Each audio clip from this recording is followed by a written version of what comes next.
Natumai hujambo mpenzi msikilizaji wa Honest Media. Huu ni wasaa mzuri wa habari unaokujia kila siku. Msomaji wako ni mimi Abubakar Musa, na kwanza ni muhtasari wake.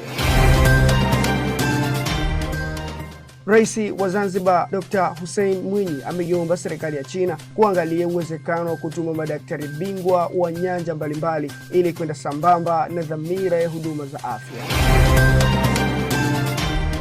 Wabunge wa Chama cha Mapinduzi CCM wamekamilisha mchakato wa kuwachagua wabunge 8 kati ya 26 watakao kwenda kugombea ubunge wa Bunge la Afrika Mashariki EALA Septemba 22, 2022 bungeni jijini Dodoma.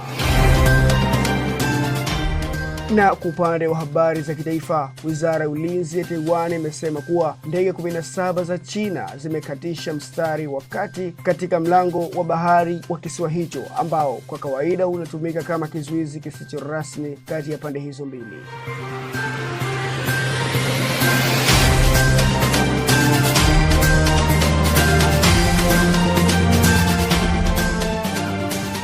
Na sasa tupate habari kamili, tukianzia na huko visiwani Zanzibar.